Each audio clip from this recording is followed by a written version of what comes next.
글로벌 경제 채널 서울경제TV.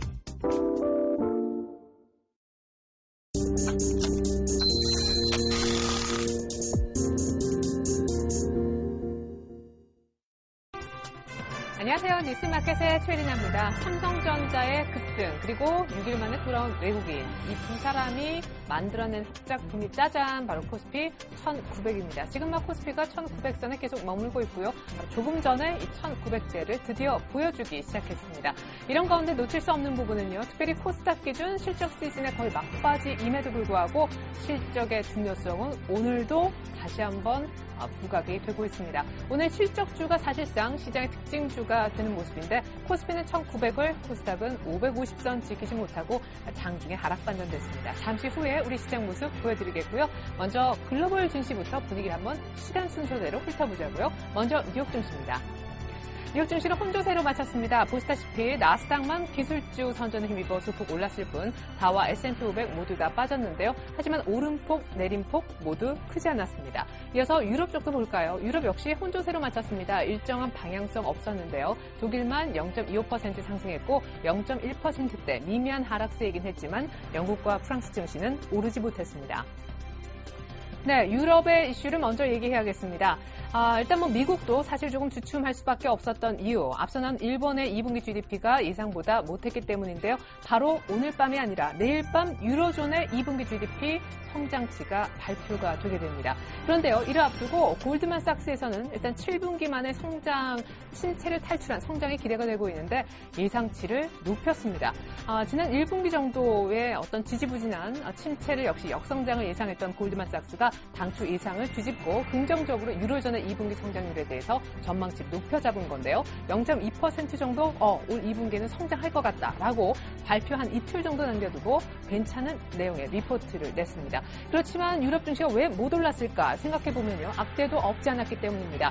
바로 그리스에 관련된 내용인데요. 내년 초에 그리스가 소위 3차 구제금융, 우리 돈 또 모자랍니다. 돈 좀 주세요. 라고 내년 초 또 할 가능성이 있다라고 독일 중앙은행인 분데스방크 내부 보고서가 지금 공개가 됐기 때문입니다. 사실 독일로서는 굉장히 좀 난감합니다. 일단 이 보고서가 어떤 언론사를 통해서 슈피겔을 통해서 보도가 됐는데 독일 정부는 일단 부인했습니다. 우린 그런 내용, 중앙은행 보고서니까요. 그런 내용 모르겠다. 부인했고요. 왜냐하면 독일은 9월달 메르켈 총리가 또 한 번 사실 재임을 노리고 있는데 총선을 앞두고 있기 때문에 더 이상 다른 유로존 안 도와주겠다라고 독일이 국민들을 설득했거든요. 여러분들이 피땀 흘려 모은 돈 다른 나라 돕는 데 쓰지 않겠다라고 얘기를 했었는데 그리스 3차 구제금융설 나오니까 독일도 약간 조심했었던 것 같습니다.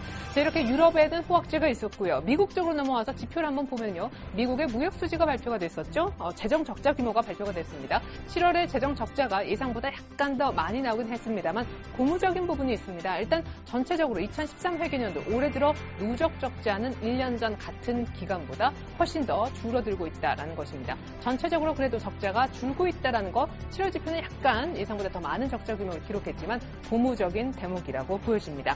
이런 가운데 한 가지 재밌는 설문조사가 있는데요. 이것 역시 공유했으면 좋겠어요. 월가 전문가들을 모았습니다. 여러분, 양쪽 하나 축소를 언제쯤 시행할 것이라고 예상하십니까? 설문조사 답을 하라고 했더니 무려 3사람 중에 2명이 9월 달에 축소가 들어갈 것 같습니다. 라고 응답했다고 합니다.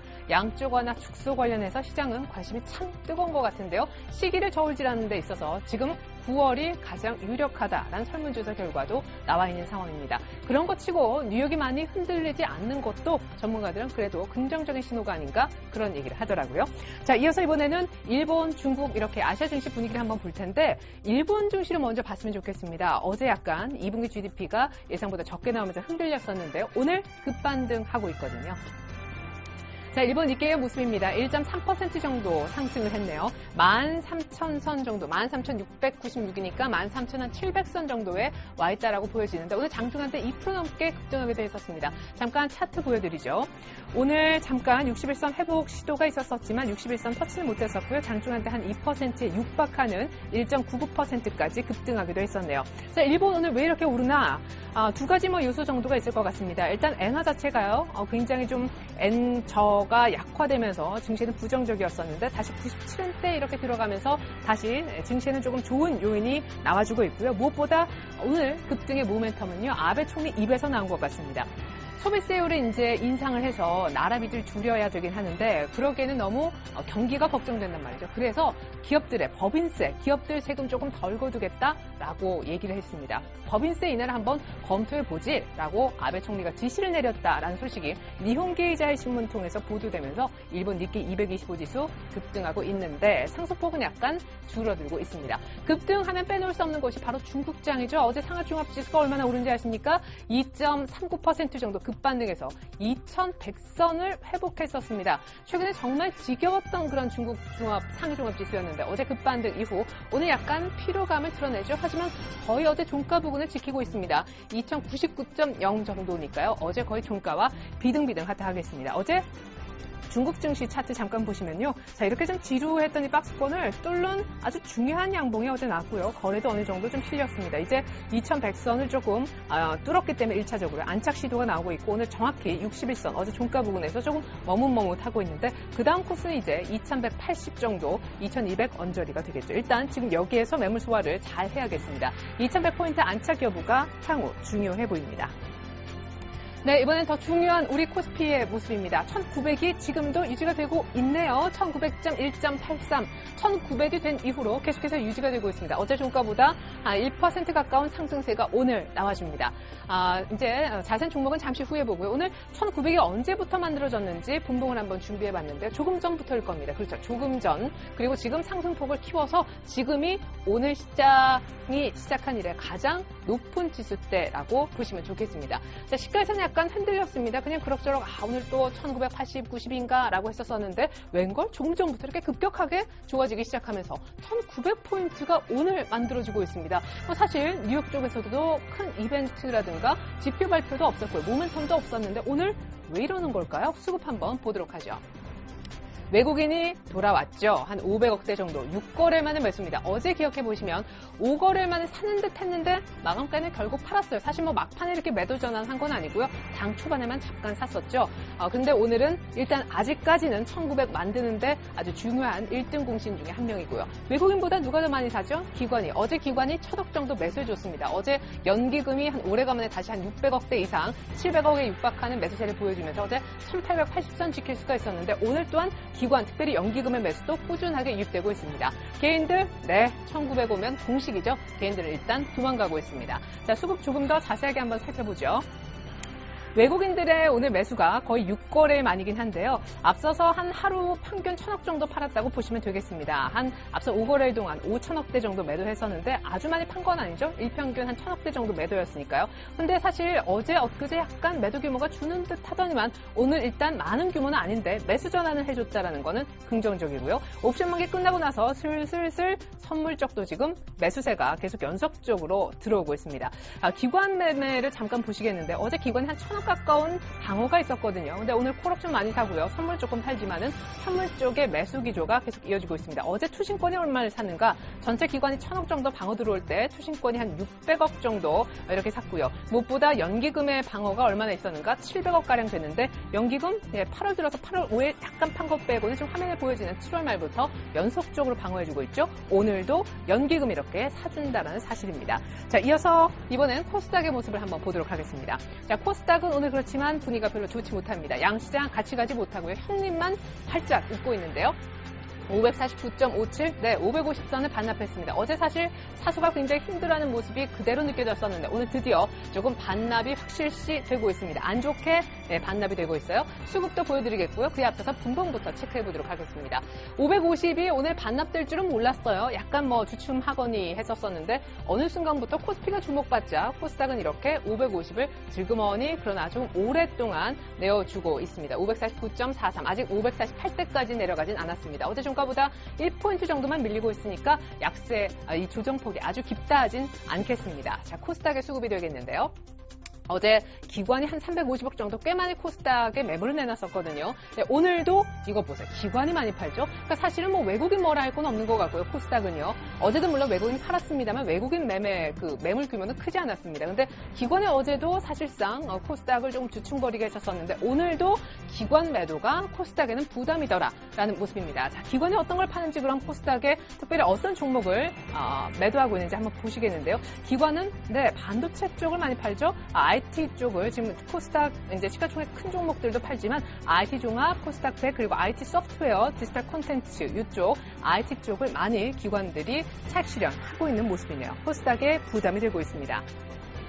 네, 이어서 원달러 환율이 되겠습니다. 어제 사흘 만에 소폭 올랐었습니다. 1110원대 저점 인식이 확실시 되는 상황에서 어제 소폭 상승했고요. 오늘도 2원 50전 정도 추가 상승하면서 1116원 20전 움직이고 있습니다. 오늘 분봉을 조금 보시면요. 원달러 환율 어디까지 올랐을까? 오늘 장 초반 한때 1117원 80전까지 올랐었군요. 지금보다 한 2원 정도 더 뛰었으니까 한 4원 가까이 오르는 폭이 있었었는데 지금 상승폭은 다소 좀 줄어들고 있습니다. 자, 왜 이렇게 원달러 환율이 오늘까지 일단 이틀 연속 오르는 셈이 되는데 추가 상승했을까? 일단 첫 번째 키는 유로 달러에 있겠습니다. 달러 유로가 최근에 한번 1.34까지 가면서 한번 오버슈팅이 나왔었거든요. 근데 약간 다시 눌리면서 1.32대 정도로 회귀를 했고요. 때문에 달러화가 상대적으로 유로화보다 좀 강세를 띄었었고요. 엔화 대비해서도 그렇습니다. 간밤에 달러화가요. 아주 일정한 방향 속에 글로벌리 달러화가 강세를 이렇게 바닥권에서 띄는 모습. 곧바로 이것이 고스란히 우리 원달러 강세로 지금 이어지고 있고요. 이틀 연속 상승하면서 1120원대까지는 아니지만 오늘 1117원대를 터치해주고 있죠. 자, 오늘 밤에 미국의 소매 판매가 발표될 텐데 아마 꽤 괜찮을 것이라는 예상 나오고 있다라고 제가 전해드린 바 있습니다. 0.3% 정도 상승, 넉 달 연속 상승세가 지금 점쳐지고 있는데 그렇게 되면 달러화는 추가적으로 강세를 띨 가능성이 있으니까요. 오늘 추가 상승하지만 내일도 역시 속도는 좀 느리겠지만 왜냐? 위쪽에서 수출업체 내고 물량이 떨어질 수 있으니까. 하지만 그걸 제외하면 약간 점진적이지만 우상향할 가능성이 원달러는 높다라고 보셔야겠습니다. 자, 이번엔 시가총액 상위 종목입니다. 오늘의 합작품 1900은 누가 만든다? 외국인과 삼성전자가 만든다. 삼성전자 보시죠. 와, 3%나 급등합니다. 이렇게 한번 시원하게 올라와줘야죠. 근데 여기는 탐자가 아니네요. 127만 원 아직 못 올라오고 있지만 오늘 하루 동안만 37,000원 정도 급등해주고 있습니다. 여기 뭐 다른 종목 볼 거 없죠. 하지만 한 종목을 굳이 챙기자면 현대차입니다. 현대차가 삼성전자와 함께 앞서거니 뒤서거니 이렇게 하면서 1,900이 지금 잠깐 터치하고 빠지는 장이 아니라 이런 구도로 이어진다면 오늘 오후장에서 이 두 종목만 보셔도 1,900이 오늘 크게 오후장에서 다시 반납될 일이 별로 없어 보인다 하겠습니다. 현대모비스가 그냥 조용할 뿐 기아차와 현대차 같이 올라가고 있고요.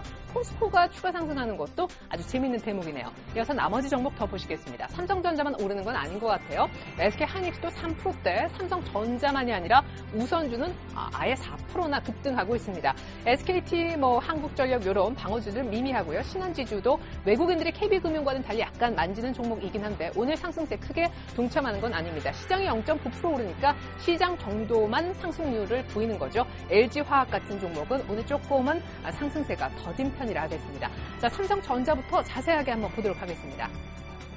자, 3% 정도 오르는데 지금이 127만 원, 고가가 127만 원. 지금이 고가란 얘기죠. 삼성전자 한번 모습 보도록 하겠습니다. 전문가들이 그랬어요. 쌍바닥을 찍는 것 같다고. 여기서 삼성전자의 움직임이 상당히 중요해 보인다고. 외국인들 지분율이 2009년 12월 이래 최저인데 이것이 한 49% 정도까지 지금 47.33% 정도 되는데 늘어날 정도로 외국인이 바스켓을 삼성전자에 너무 많이 팔아서 비워뒀다고 채워질 가능성이 있다라고 얘기했는데 드디어 쌍바닥 정도를 찍고 정확하게 삼성전자가 올라오고 있습니다. 때마침 이 구간 전후로 해서 애플과 소송도 불확실성은 일단 완전히 해소가 됐었죠. 결론이 났으니까요. 오늘 드디어 반등을 주고 있고 이렇게 되면 단기 박스권 상단이 어디입니까? 한 130만 원대 초반. 일단 빠르게 130만 원대 초반까지는 조금 올라가 줘야 될 텐데 삼성전자가 한 3% 정도 오르는 동안 시장에 한 3분의 1 정도 힘을 좀 내어주고 있네요. 삼성전자 다행입니다. 오늘 삼성전자 매수 창구에 외국계 이름이 많이 눈에 띄네요. 네, 삼성전자만 오르는 건 아니라고 말씀드렸습니다. 오늘 SK 하이닉스가 삼성전자와 함께 오르는 것도 많은 우리 국민들의 웃음을 자아내지 않을까 싶은데요. 3% 정도 오릅니다. 드디어 28,000원 아직은 아닌데 거의 먹기 전까지 왔습니다. 27,950원.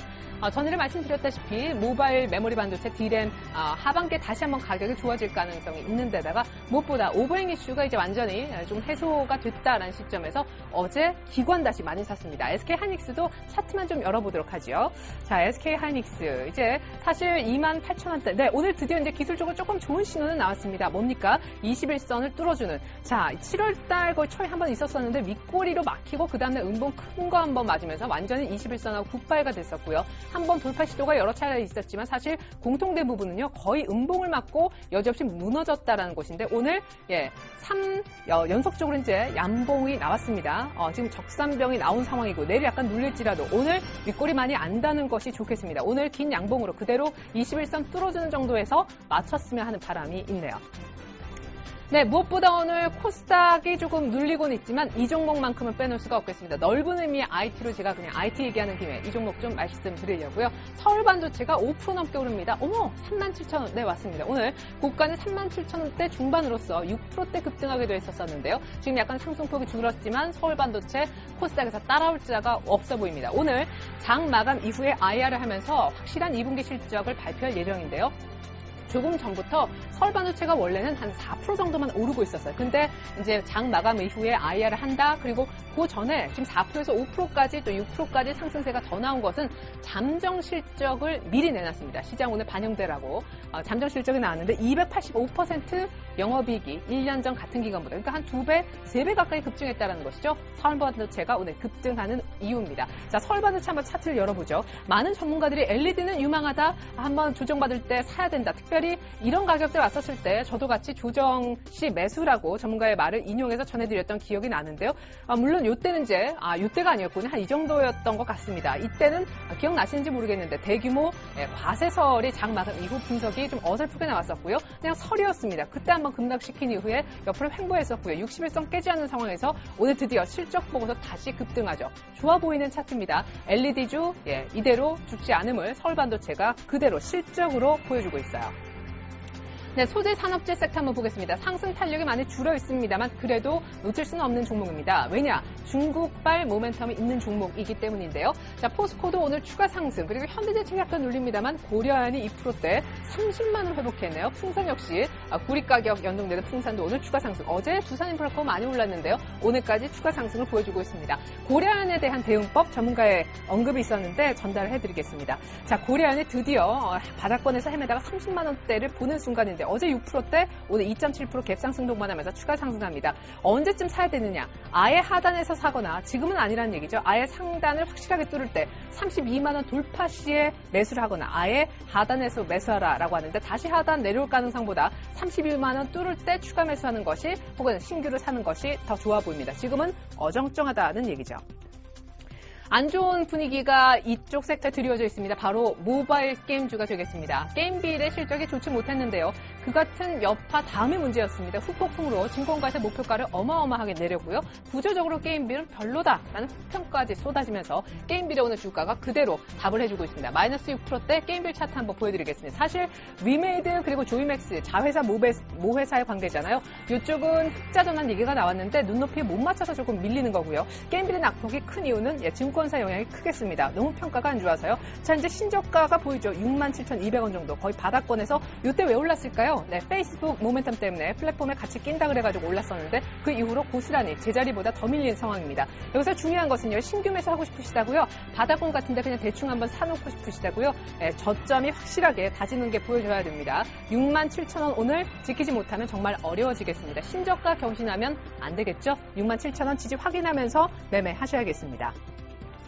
2차전지 테마도 어렵습니다. 특별히 이 종목이 어렵게 만드는 것 같은데요. 일진 머티리얼즈 실적이 나왔습니다. 2차전지는 많은 전문가들이 우려했습니다. 야, 이거 급등하는데 언제 잡을까? 언제쯤 잡으면 좋을까? 그런데 한 가지 한번 크게 밀릴 여지가 있다. 그게 언제? 실적이 나올 때. 2차전지는 성장 기대감으로 올랐기 때문에 전기차요. 실적을 깠는데 실적을 열었는데 별로 안 좋으면 급락할 수도 있다고 했는데 그 시범 케이스가 일진 머티리얼즈가 되고 있습니다.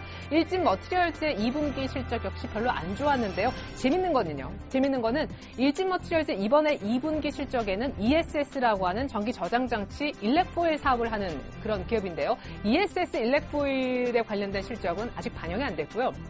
그건 이제 3분기, 4분기 돼야 반영이 되는 거고 이번 2분기 실적이 안 좋았다라고 하지만 그거는 PCB용 일렉포일 실적만 들어간 거라고 합니다. 그러니까 이제 아직까지 이 실적 보고 나서 실망하긴 이르다라는 얘기도 있긴 한데 기술적으로 안 좋은 것도 사실입니다. 한번 보시죠. 자, 일진 머티리얼즈 2차전지 대장 중에 대장이었었죠. 이제 소형주 가운데서는요. 자, 오늘 조금 거래가 실리면서 밑꼬리를 다행히도 달았습니다. 10%대까지 내려갔었는데 지금 15,550원 정도 하고 있습니다. 자, 이 종목도요. 사실 조금 지지 라인이 많이 좀 형성됐다라고 보여지는 21선 16,000원대 오늘 지금 이미 깼었죠. 이 정도 지지 안 되면 조금 어려울 수가 있겠어요. 3분기 물론 기대감이 있다고 하지만 기술적으로 안 좋을 때는 순하게는 피해 가시는 것이 좋습니다. 오늘 밑꼬리가 조금 더 달려야만 안전하다라는 얘기가 되겠습니다. 네, 특징주로서 실적주 조금 더 보겠습니다. 인프라웨어. 여러분들 이제 안드로이드 기반 쓰시는 모바일 핸드폰 쓰시는 분들은요, 아마 이 기업을 어느 정도는 아셔야겠는데, 폴라리스라는 모바일용 윈도우 체제 만드는 이 인프라웨어가 오늘 급등을 하고 있습니다. 실적이 상당히 좋아졌다라고 합니다. 오늘 2% 정도 상승을 하고 있고, 성광밴드도 역시 어닝 서프라이즈 이후에 상승하는데 이 두 개 차트가 상당히 비슷합니다. 한번 매매 팁을 좀 드려볼게요. 먼저 인프라웨어가 되겠습니다. 오늘 약간 갭 상승하면서 신고가를 준비하고 있죠. 이게 인프라웨어 차트인데요. 하나는 성광밴드가 되겠습니다. 성광밴드 역시 약간 아주 비슷하지 않지만 이 부분만 잘라보면 조금 비등비등한데요. 두 종목 모두 다 비슷합니다. 인프라웨어 다시 차트를 돌아가면요.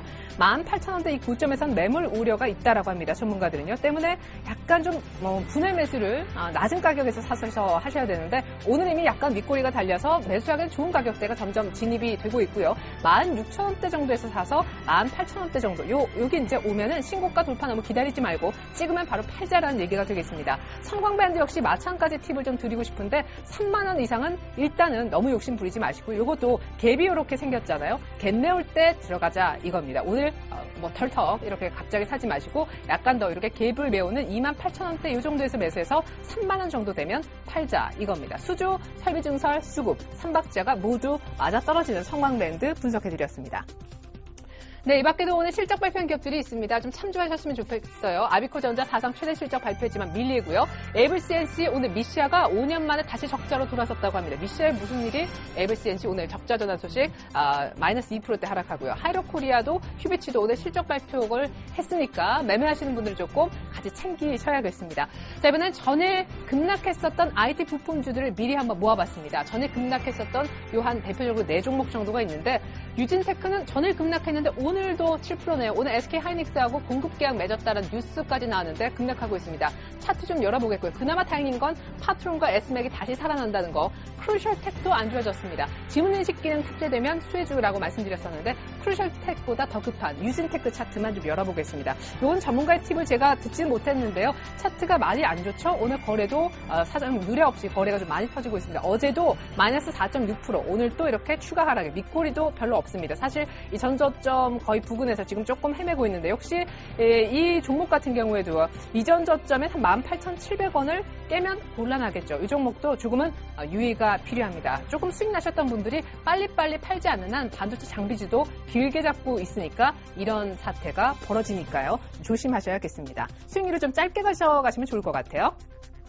오늘 아몰레드 투자 삼성전자가 이제 하반기에 이 투자를 본격화할 수 있다는 전망에 이쪽 아몰레드 모멘텀을 얘기하시는 전문가들이 많았는데요. 참고로 테라세미콘 추천도 한번 나왔었고요. 어제 제일모직이 노바 LED 독일 기업 OLED 재료기업 인수한다는 소식에 급등했었잖아요. 그런 얘기도 일단 이런 분위기 만드는데 일조했습니다. 이런 종목들이 대표적인 아몰레드 관련 종목인데 참고로 비아트론이 어제 한 6% 정도 급등했거든요. 외국인들이 급하게 한번 쓸어 담았었는데 오늘 4% 정도 눌립니다만 아몰레드의 입질이 살살 오는 종목들이 있으니까 이런 종목들 위주로 관심권을 일단 둬보시라고 준비해봤습니다. 자, 마지막으로 테마 두 개입니다. 블랙아웃 얘기가 많았었고요. 어제 사실 피크인데 오늘 약간 조용하죠? 그렇습니다. 여러분들이 절전해주신 덕분에 예비 전력이 조금 늘어났다라고요 하고요. 광복절 목요일 정도 되면 훨씬 더 여유가 있어질 거라고 합니다. 고비 넘겼다라는 소식에 스마트 그리드주는 별로 안 좋죠. 누리텔레콤은 오늘 조금 타이밍도 안 좋은 것이 흑자 전환했다라고 했는데 타이밍이 안 좋아서 밀리고 있고요. 옴니시스템 같은 경우도 마찬가지입니다. 옴니시스템은 가격을 조금 잘 보셔야겠어요. 옴니시스템에 제가 잡아드릴 가격은요. 전문가들이 얘기한 겁니다. 8월 초 가격 1,600원. 지금 정도의 가격에 1,595원 정도 하고 있지만 8월 초 가격은 적어도 오늘 지켜줘야 된다라고 하니까 옴니시스템도 잘 보시면서 매매하시기 바라겠습니다. 이번엔 남북 경협주입니다. 내일이면 14일 남북 7차 실무회담이 개성공단 관련해서 열리게 되는데 이번 북한이 개성공단 정상회담 기대감이 의지가 엄청나다고 합니다. 뭔가 좀 터지겠지 기대감이 오늘까지 있는데 놀랄 롯데인 종목은요. 제용솔루텍입니다. 지금 4거래 연속 상한가 치고 있어요. 현대상선이 오늘 10% 정도 오르는데 지금 단기 순익 기준으로 10분기 만에 약 한 2년 반 만에 흑자 전환했다고 합니다. 현대상선도 10% 정도 급등이고요. 에머슨 퍼시픽은 언제나 제용솔루텍보다 조금 못하지만 역시 급등세 쫓아가고 있고요. 어제 이 시간에도 이랬지만 제용솔루텍은 아니죠. 에머슨 퍼시픽은 꼭 마지막에 상한가 가더라고요. 오늘 끝까지 상한가 두 종목이 나올지 한 종목으로 그칠지 잘 보시기 바랍니다. 나머지 종목도 계속해서 지금 상승세가 유지되고 있다는 건 스마트 그리드보다 훨씬 더 테마가 일단 지속성이 있다라고 보여집니다. 자, 마지막으로 시장 팁 드리겠습니다. 코스피 차트부터 열어 보여드리죠. 현재 코스피는 1900선 정도에 위치해 있고요. 오늘 다행히도 61선, 5일선 일단 딛고 일어났고요. 21선 정도에 밟아 있고요. 그러니까 다시 한번 말씀드리면 녹색선과 빨간 선이 만나는 요 정확한 이평선에 코스피가 1900에 걸쳐져 있습니다. 지금 투자 주체별 매매 동향 보시면 외국인들 사고 기관도 산다고 하지만 전체적으로 모멘텀이 없는 가운데 눈치 보는 장세가 크거든요. 그럼 어떻게 해야 되느냐? 포트를 완전히 비워서 가기에는 뭔가 그렇죠. 포트를 다 비웠는데 코스피가 1900 가면 괜히 팔았다 그러실 거 아니에요. 추격 매수는 하지 말자. 왜냐? 어제 말씀드렸다시피 변동성이 크기 때문에 웬만한 종목들 아무리 어닝 서프라이즈가 났다 할지라도 갭을 메울 때 분할해서 사고 분할해서 매도하는 걸 습관화하시면 좋겠습니다. 포트를 비울 수는 없지만 분할해서 좋은 종목을 들어간다라고 이해하시면 좋겠고요. 유럽 GDP 발표가 오늘 밤이 아니라 내일 밤에 있는데 전문가들은 단기적으로 그럼 움직일 수 있는 게 뭐냐라고 했을 때는 조선주가 될 수 있다고 합니다. 신조선가 상승 얘기도 있는데요. 현대 미포조선 어제 급등했었고 오늘도 조선주 가운데 현대 미포조선의 추가 상승 정도가 눈여겨 보여집니다. 현대중공업 위주로 나머지 종목들도 좀 잘 조선주 보시라는 말씀 대신해 드리고요. 자동차가 다음에 간다는 얘기도 있는데 그럼 어떻게 되는 거냐? 제가 전문가한테 물어보니까 자동차도 역시 관심권 안에 둬야 되지만 특별히 저평가 매력이 부각돼 있는 자동차 부품주가 많다. 완성차 업체도 좋아 보이지만 저평가 매력 있는 자동차 부품주도 역시 관심권 안에 두고 매매하자라는 의견이셨습니다. 한 가지 주의해야 될 것은요. 코스닥의 어닝 쇼크 나는 종목들은 주의하셔야겠습니다. 처음으로 얘기를 돌리면 실적 시즌 이제 막바지입니다. 코스피 실적 거의 다 나왔고요. 대기업들, 이제 중소기업 코스닥의 실적 발표 또한 막바지에 들어섰는데 어닝 쇼크가 난 종목들은 안 되더라. 누가 보여줍니까? 게임 비리. 어닝 서프라이즈가 난 종목은 되더라. 오늘만 하더라도 누가 보여주죠? 성광밴드. 예. 분할 매수를 습관화하시되 실적이 안 되는 종목은 정말 어렵습니다. 끝까지 기다리지 마시고 일단 이 종목의 펀더멘털이 되는지 실적이 되는 종목인지부터 점검이 필요하겠습니다. 오늘 견우와 직녀가 1년 만에 만난다는 칠석인데요. 7월 7일 럭키 세븐입니다. 성공이 깃들길 바라겠습니다.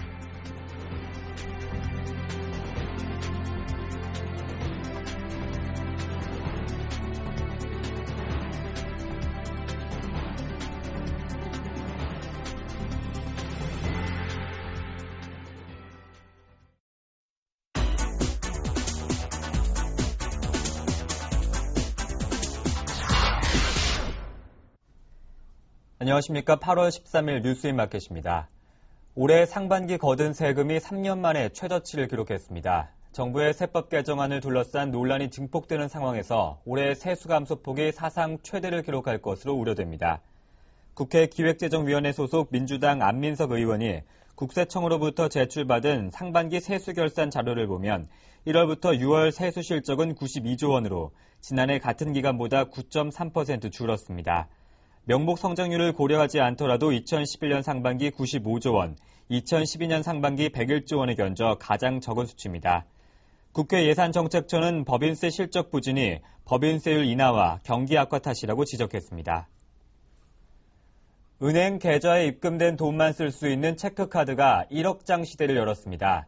금융감독당국은 신용카드 소득공제 축소에 따른 후속책으로 체크카드 1일 사용한도 300만 원 폐지 등을 통해 체크카드 사용 비중을 3년 내 선진국 수준까지 높이기로 했습니다.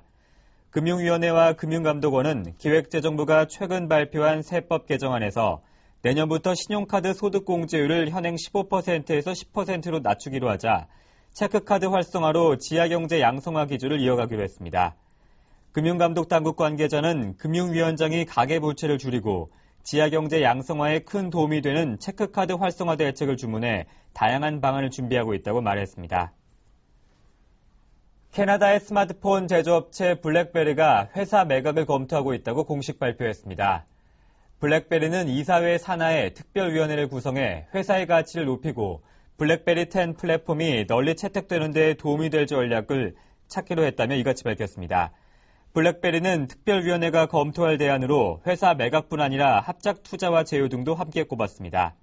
하지만 전문가들은 회사 매각이 유력한 것으로 보고 있습니다. 블랙베리는 5년 전까지만 해도 업무용 스마트폰 시장 1위였으나 2007년 애플 아이폰이 나온 이후 구글 안드로이드, 마이크로소프트 윈도우폰 등 스마트폰 플랫폼이 잇따라 등장하면서 어려움을 겪어왔습니다. 월가 전문가의 3분의 2는 미국 연준의 출구 전략이 9월부터 시작될 것으로 전망했습니다. 경제금융 전문 분석기관에 따르면 조사 대상의 9%는 연준이 10월부터 채권 매입 규모를 줄이기 시작할 것으로 예상했습니다. 연말이나 돼야 시작할 것이란 응답은 26%였으며 지난 6월 조사 때는 9월 출구 전략 전망 비율이 35%에 그쳤습니다.